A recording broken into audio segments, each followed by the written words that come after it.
Hi, I'm Ellen Gormley, and welcome to my channel. I'd like to introduce you to the idea of Tunisian crochet charts. Now, this is a Japanese book.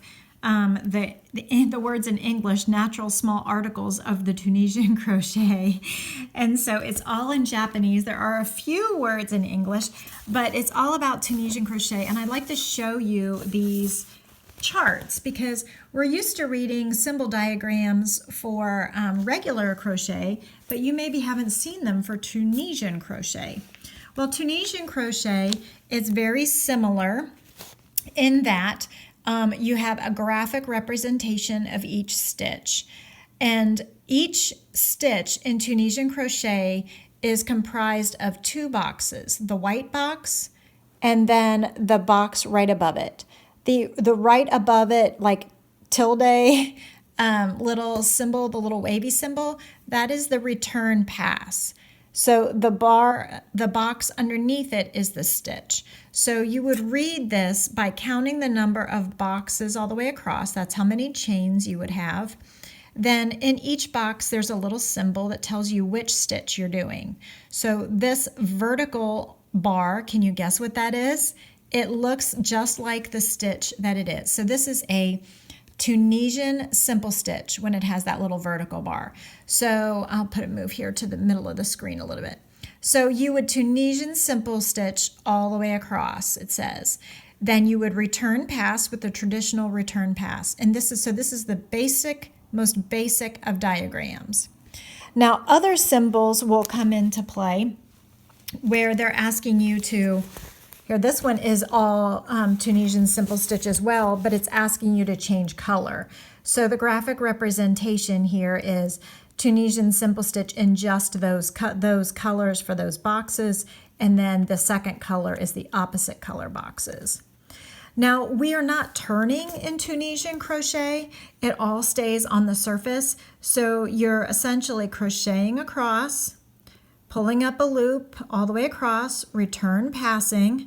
Then the next set of stitches, we're doing Tunisian simple stitch, but changing color when it says to, and return passing. Okay, so I hope that you can see how that helps there. I hope that helps to get a closer look of it. So let's look at another stitch. Let me find another diagram that has a different stitch in it for you. The Tunisian knit stitch is, let's see if I can find it. The Tunisian knit stitch is a little oval because you're splitting the stitch.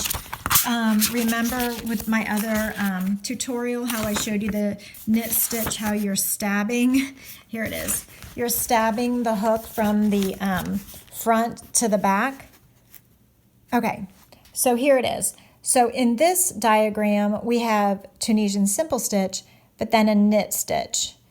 Knit, knit, knit, knit all the way across, and then return passing.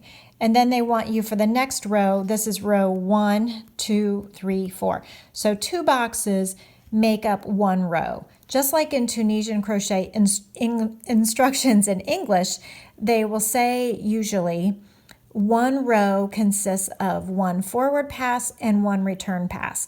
Well, that is also true here in these Japanese instructions, that you do 1 forward pass and 1 return pass, and those together make up 1 row. So this would be Tunisian simple stitch all the way across, and then the next row is, the first stitch is Tunisian simple stitch, but then they want you to Tunisian knit all the way across evenly and then return pass. So the Tunisian knit stitch is that oval symbol. Now if we can find a dash, here it is. Here's the Tunisian purl stitch. And when you think about it, these representations are exactly what the stitches look like, because you Tunisian simple stitch all the way across, return pass, then Tunisian simple stitch for the first stitch, and then Tunisian purl, purl, purl, purl, purl, all the way across. Because remember in my tutorial on how to Tunisian purl, you're bringing the yarn in front and it kind of lays across the front of the stitch horizontally. And that's why we have a little horizontal representation of that here with the Tunisian purl stitch. I hope you've enjoyed this easy, quick little introduction to Tunisian crochet simple diagrams, and that you'll give it a try no matter what language you speak.